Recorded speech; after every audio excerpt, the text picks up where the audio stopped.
Thanks for joining us in this video from Irwindale Public Library, where we will be talking about moving out for young adults. Let's talk about financial considerations first. So the best advice is to practice living in your proposed budget for a few months before you actually move, maybe say 3 months, and put the money that you would be spending on rent into a savings account and see if you can actually spend on the budget that you think you'll be able to. You'll find out how much you are really spending instead of just assuming. And you might be surprised to find out that you're spending more money on things than you think. Also, when you are trying to look at different places for rent, most places require that you make 2 to 3 times the cost of rent before taxes and that you also have a decent credit score. So you will need to figure that out with your monthly income or with any potential roommates. And also make sure that you save your pay stubs because you will need to give that kind of information to your landlord. And for moving out, you will need to consider the cost that would be the first month's rent and the security deposit, which is due as soon as you get the keys for the new place. So let's say you're getting 1 bedroom and it's $1,400 a month. So you would need to pay $2,800 up front. Usually the security deposit is the same cost of the first month's rent, sometimes a little more, sometimes a little less. It's not standard anymore, at least not really in California, to ask for last month's rent, but sometimes it does still happen. Also, you want to make sure you have an emergency fund. So that could be maybe around $500 on the lower end, if possible, if you could have 3 to 6 months of your monthly salary set aside, because there will always be unexpected expenses. Honestly, every month you'll have at least 1 or 2 things that come up that you weren't planning on spending money on. Then you also need to consider, what do you need to buy? You can get quotes from movers and find out how much that will cost you, and also what kind of furniture do you need to buy, what kind of housewares, all those things. Make a realistic shopping list and see how much it will cost you. There are a lot of websites that will recommend all the different things you're going to need to buy, and it definitely adds up. It can easily be $5,000, a little more, a little less, even if you're trying to save money. If you have to buy everything from scratch, it's going to cost a lot. And also, if possible, it's better to wait a little longer in your current living situation than rush into a new one, to make sure that you're financially ready and that you're really considering and making a plan before you just move out. So take your time and don't rush the process. And if you're looking for more budgeting advice, you should look at our budgeting video. And next, let's talk about searching for an apartment. So first of all, you need to be careful about apartment scams because there's a lot of them out there and they're on every website. So from Craigslist to Zillow, they're there. So some tips for recognizing a scam is if the apartment sounds too good to be true, it probably is. If the rent is too low and it's like a 3-bedroom, it's probably a scam. If there's any request to wire money, that's a scam. If they request personal information before you actually see the inside of the unit, it's definitely also a scam. Also, a common theme is weird stories, such as the potential landlord saying that they're deaf, they're disabled, they live out of state, something like that, and they won't let you see the inside of the property. So, pro tip is until you see the inside of the unit in person and you talk to someone face to face, don't give out any personal information at all about yourself. Another scam that sometimes happens is the pictures you'll see online don't match the unit that they actually show you. So I would say be careful about that because from the beginning that can be a little bit deceptive. You should also really trust your instincts about any potential landlords or any rental agencies you're working with. If you can find Yelp reviews about the rental agencies, take them with a grain of salt because they're usually more on the negative side. But just try and learn about this company and if you can trust them. And another good thing that can help you is if you can talk to someone who lives in the complex and that you can just ask them a few questions, you can get a good idea as to whether or not this is a nice place for you to live. You should also try and contact many units and try and see a few in person that are within your price range and look the way that you want them to. It's also helpful to bring a friend or a roommate if you're going to be living with someone to get a second perspective on the apartment. And you should also bring your list of questions with you when you're viewing apartments. So how is the complex from the outside? How is it from the inside? How's the parking looking? What about the neighbors? What's the noise level? Is this somewhere where you could come at night, you would feel safe? And what are the different security features in the parking lot, going into the different apartments, things like that. And when you're viewing the apartment, make sure that you don't feel rushed by whoever is the representative there with you. So try and look at everything. You want to check the drawers, closets, test the sinks, the shower, the toilet, the lights, look at the floors, look at the walls, and make sure that everything is looking okay. And also consider what are your non-negotiables. So maybe you just have to live somewhere that has a patio, or you refuse to live on the second floor.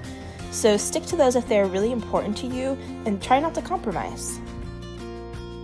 And let's talk about more questions that you should ask. So you do want to ask as many questions as you can before you sign any paperwork. So it's great to see if there are any laundry facilities on site, and if possible, you should try and view the laundry facilities as well. Find out how much it costs and what are the hours. And what about mail and package delivery? So is this a unit where you could deliver packages or your packages and you feel like they would be safe here, or maybe not? And find out about the utilities. What utilities are you required to pay for versus what utilities are your landlord paying for? So that would be water, heat, electricity, or trash. Usually you don't have to pay for all of those. Find out which ones you do have to pay for as well. And what appliances are included in the apartment? So is there an oven? Is there a fridge? If you don't have those two things in there, it can be expensive. $500 for a cheap one to buy that on your own. And is the unit internet ready? Or do they have the cable set up so that you could get your internet and plug it in? Try also and check online and see if there are any internet companies in your area that have a monopoly on the area. So that can kind of be something to think about, where you have to get this specific type of internet and it's going to be like $100 instead of getting like a $50 one, because this one internet provider does have a monopoly on the area. Also, see if there are windows in the unit. So it's nice to have a lot of windows to bring in the light. Not having light in the unit can be pretty depressing. Another thing that sometimes you don't think about is overhead lights. So are there overhead lights in the apartment? If you live in an apartment without any overhead lights, it really is a nuisance, because you're going to have a lot of lamps to keep it well lit, and it's just not really fun. It doesn't look as nice. Having good light is actually probably, at least for me, one of the top 5 things you should think about in your apartment. And what about the air conditioning and the heater? Is there central air? Is it a box unit? If it's a box unit, is it just one for the entire apartment, or do you have more than one? Try and test out both of these while you are viewing the apartment and see how it's working. And consider, are there enough outlets in the apartment? This is a small thing, but also important, because think about how many things you have plugged in. And is there a smoke detector and also a carbon monoxide one as well? Next, you want to find out about the parking situation. So do you have your own parking spot? If you do, you want to ask them to show you where is the parking spot. And consider the parking lot area. How hard is it to get in and out of this driveway to the street? How busy is the street? That's something you want to figure out if you're comfortable with. Do you have a storage area in the parking spot? And if you're going to get a unit that is street parking only, you may want to just kind of reconsider this, because it's going to be annoying when you have to keep parking like a block or more away and walk carrying all your items back and forth. So try and find a spot or a unit that does have a parking spot for you. And if you have a pet, you need to find out, are pets allowed here? And if so, are there pet fees? There probably will be. You also need to find out about the lease terms. So ideally you want a yearly lease. You should be careful about anything that is a month-to-month lease, unless it's something like a room rental or a studio apartment. Also ask about rent increases, and you should just assume that your rent is just going to go up every single year. It's usually a given. And know the law in California as to, or whatever state you're in, as to how much the rent can increase as you live there. Find out how are you paying rent? When is it due? And how do you pay it? Do you pay online? Do you mail in a check? Is there a place you can drop it off in the complex? And find out how is maintenance requests handled? Who do you contact? What happens if something goes wrong on the weekend? Will someone come? You need to find out that you're not liable to pay for any maintenance requests, things like that. Is there an on-site manager, or is there an on-site person at all who can be of assistance in the complex? And who do you go to when you have a question? If you are renting through a rental agency, there's usually a lot of people working for them. So you want to make sure you know who to go to for whatever specific questions you have. And also note how your questions are being received by the representative who's showing you the apartment. So you just really do want to be careful, because there can be a lot of unpleasant landlords that you might work with, and you really don't want to get stuck in a lease where you can't trust the landlord, or they won't fix things and things like that. So you want to kind of trust your instincts on this ones and find an agency or a landlord that you feel like you can trust. And let's also go over some alternative living situations. So if money is tight and also rent can be really expensive, consider some different options. So you can think about renting a room. If you're renting to this, you need to be really safe about this. You can save a lot of money, but you also need to find out, like, what are your rights for the common spaces in the house? Do you have your own bathroom? Is there locks on your doors? That should be a requirement. Do you have your own entrance? What is the parking situation like? You also need to make sure, if you're going to go this route, you need to be signing a lease or contract that's legally binding, just like any other one. Find out what would you have to pay and utilities. And if you're going to go this route, be aware that yes, you can save money, but also it can be very weird and isolating to rent a room in a house. Other things you can think about is, can you rent a room in a shared rental? Example, like there's already roommates living there and you're going to come in and they have a vacant room. And will that work for you? Can you rent a studio? It's actually not as bad as you think. A back house or a converted garage. There's all these different options. Even renting an older unit that's maybe not as nice, that can save you some money.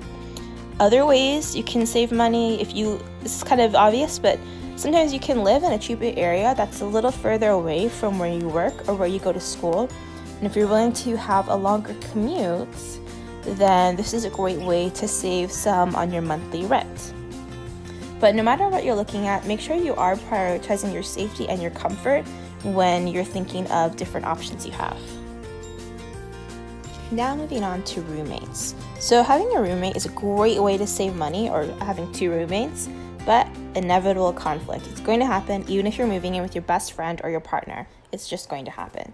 So before you consider having a roommate, you need to ask some questions. If you're thinking of moving in with a friend or someone you know, or if you're interviewing your roommate, you need to figure out if their current living choices are compatible with yours. So how are their finances? How are you guys going to be splitting the bills? And what about different household items and also household spaces like common areas? And if you're going to be sharing items, or you're going to bring some of your items and they're bringing some of yours, who owns what? And what if you need to buy something? How are you guys going to pay for this? And if you are bringing in your own things and they're bringing in their own things, consider keeping an inventory list so that you can keep track of whose is whose. And if you're buying anything shared, keep track of the cost. Also, what about their financial situation? So what happens if 1 month they can't pay rent? Then that's going to be up to you to pay rent, or vice versa. What if 1 month you can't pay rent? You both need to be aware of how you're both doing financially. Be aware of conflicting personality styles, which can cause clashes, and different examples such as, what is your level of clean versus what is your roommate's level of clean? And what do you like for decorations? What do they like for decorations? What kind of rules will you guys have, such as for the fridge? What's shared, what's not shared? Can they take your things? Can you take theirs? Will you share cooking responsibilities and grocery shopping, or is that everyone is on their own? Are you going to share chores? Is there going to be a chores chart? How are you going to make sure you guys are splitting things equally? And then noise. What about music, TV, talking on the phone, having guests over? If you are having guests over, try and give one another a heads up. A thing that can be really annoying is if your roommate has a partner and they feel like they're living there because they're always over. So this is where you would need to have some kind of ground rules where you guys are agreeing about different things. What are their work hours? If they work the night shift and you work the day shift, that can cause an issue for both of you guys. And also, what about the bathroom? Do you have a shared bathroom just that you two are sharing? That can be a nuisance, especially if you both are trying to get ready. So you need to figure out a system that works best for you. So figure out all these things and make a list of ground rules that both of you guys agree to. And also keep each other accountable in these rules. Make sure that you always have good communication, be open and upfront with your roommate, and also be flexible. So make sure you guys are both being flexible and willing to compromise. And another thing that can happen and happens pretty often is your roommate can leave without warning, forcing you to pay double rent. So I promise you, even if you're living with your best friend and they say they would never do this, they actually might do this anyway. So this is the worst case scenario where you're going to have to cover double rent, and you also need to find a new roommate in the process. So if this is going to happen, make sure you have money set aside for this. Otherwise, you're in danger of breaking your lease, and that will not be good. Now to the actual moving process. So to start with, go through your items before you move and get rid of any unnecessary stuff that you don't want to bring with you. You can get some tips from our organization video. And if you want to save some money, work on self-moving as much as possible. Bring your own stuff as much as you can, or borrow a truck if you have a friend or family member who has a truck, and get some friends or family to help you. Find an unconventional mover. So you can hire movers that literally just have a truck, and they're very cheap, like it would be like $60 compared to $200 an hour, and they can move furniture and other things for you. And if you are hiring movers, I recommend, if it's heavy furniture, you do want to have movers for them.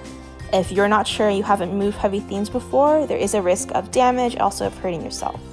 And you can, if you need to buy items, try and save money on furniture and household items by going through Facebook Marketplace, OfferUp, checking out thrift stores. You can save a lot of money going the used route, and you can get almost everything that you would need. There's also websites that will offer free items. Facebook has this, OfferUp has this, Nextdoor has this. Items that people don't want that you can just have. You can also share on social media, tell people that you're moving, and they might have stuff for you. And if you're moving stuff, I recommend really measure your space, especially for large items. So that would be measuring the doorways, but the other thing is measure your hallway. And if you're trying to bring a couch or something in, it has happened, the couch will get stuck in the hallway because maybe you measured the door, but through an angle, it's not going to fit. So measure, measure, measure. And you can also try, so it's not so overwhelming, just buy things as you go instead of trying to cram it all in a day or two.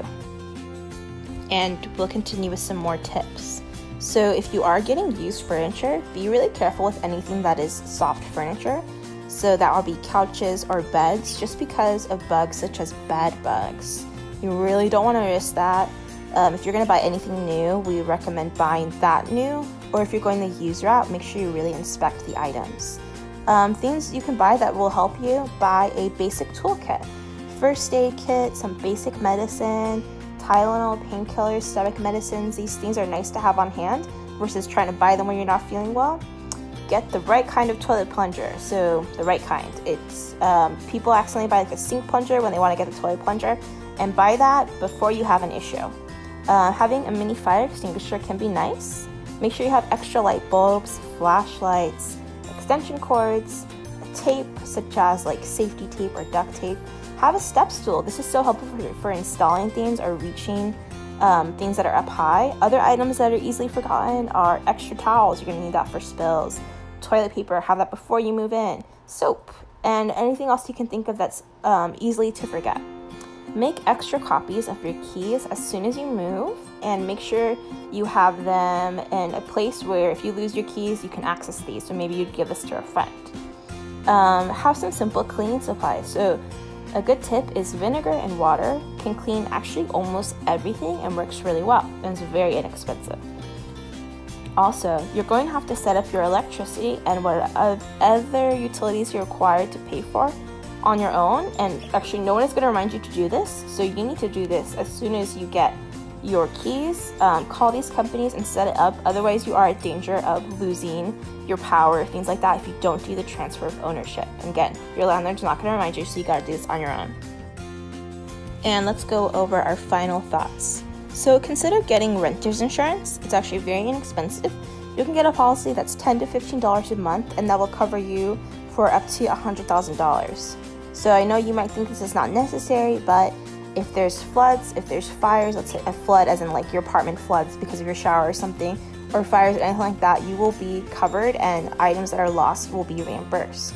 Also, be careful about breaking your lease early or also moving around a lot. So if you break your lease early, you are going to be required to cover the rent until the lease ends. And if you're moving around a lot, that's expensive because over and over again, you have to pay that security deposit, that first month's rent, the cost of moving, all these things. So it's not ideal to move very often if you can avoid it. When you're moving in furniture, try and clean especially the floors before you put anything in, because you're probably not going to clean again until you move that furniture out of that spot. Take photos with date stamps of the unit when you move in because of damage, so that you can prove that there were issues there before when it comes back to leaving and getting your security deposit. So going back to the security deposit, don't really expect to get it back. You may get some of it back, but usually you get very little of it back, unfortunately. Do your best. If you can deep clean, you'll get more of it back, but usually you're gonna have to kind of say goodbye to most of that money. Set your bills on auto pay as much as you can. Nothing is worse than forgetting to pay something and getting a penalty fee when you actually already had the money. And report any issues to your landlord as soon as possible. So if something's not working in your apartment, just let them know, because they are supposed to fix it. Lastly, make sure you know what are your legal rights as a tenant. This is important, especially if you feel like maybe things are not going so great with your landlord. If you know what you're entitled to, you can protect yourself. So that's the end of our video, and we hope that you found this information helpful and that you'll watch our next adulting video.